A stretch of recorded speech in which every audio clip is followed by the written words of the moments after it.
Masood Azhar is designated as an international terrorist, what difference will it make really? Is it just a symbolic victory for the domestic audience? Because you've already said 2001, 2008, and every time Pakistan does that. What difference will it make? I will answer that with maybe a one-liner. Sorry, yeah, yes, please. Because my question was what related to that. You said every time a terror attack happens in India for this, Pakistan plays out the same script, just claiming that it is taking action against terrorism. And you said you also engaged the international committee this time after this Pulwama attack. So the same script also plays out here. Every time we cry that you have done this and you have done this, and we pressure the international committee.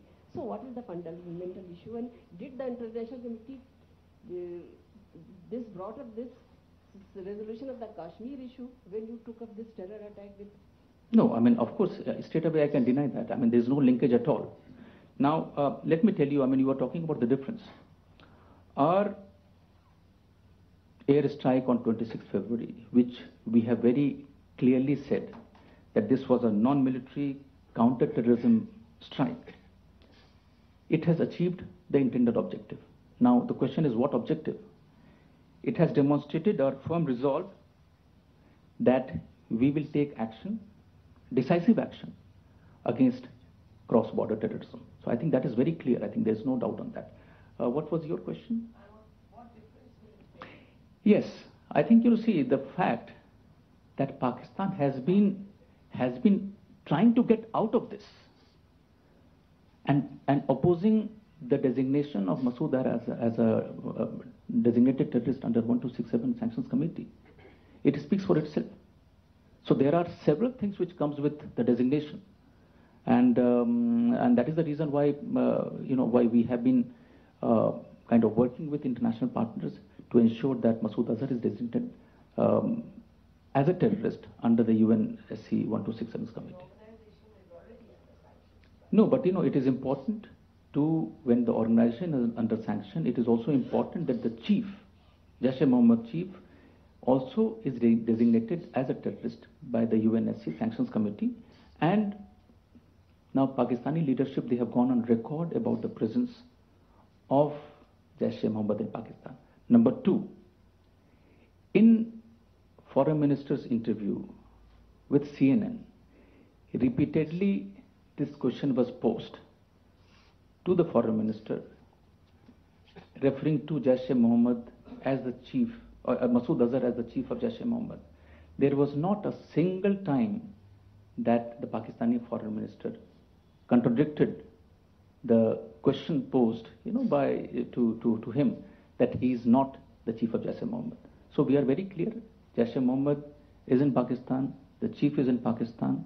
And also in terms of linkage, I mean, if you go through the interview which Pakistani Foreign Minister has given, it is very clear that they are also in touch with and the organization, which also proves the complicity part. Maha, you have asked the question. Tripti, maybe later. Yeah. Tripti, I don't think there is any mention of any such thing which you are referring to in our statement. We issued a press statement last night. Another press statement has been issued, earlier as well, about what is the purpose of Kartarpur talks and the meeting which is now going to take place in Atari. Yes, please, then I'll combine the two.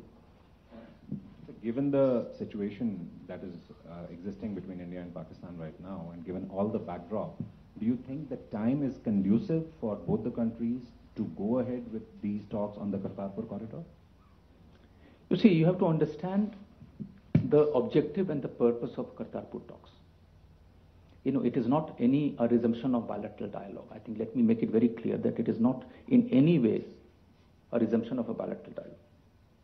It is related to the emotions and sentiments of the Indian citizens of Sikh faith.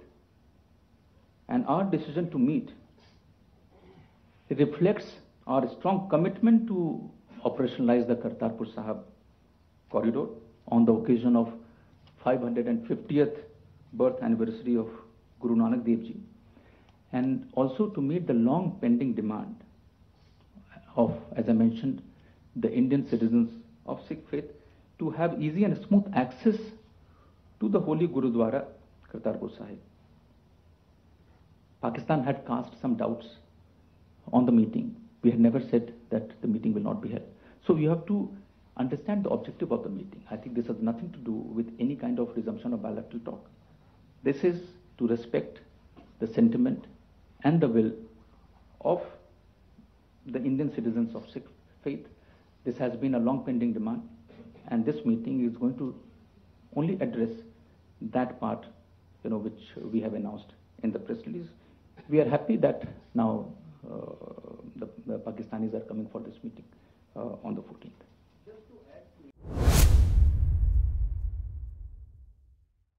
ਫਿਲਹਾਲ ਇਹਨਾਂ ਹੀ ਦੇਸ਼ ਦੁਨੀਆ ਦੀਆਂ तमाम ਖਬਰਾਂ ਵੇਖਣ ਲਈ ਤੁਸੀਂ ਵੇਖਦੇ ਰਹੋ ABP ਸਾਂਝਾ।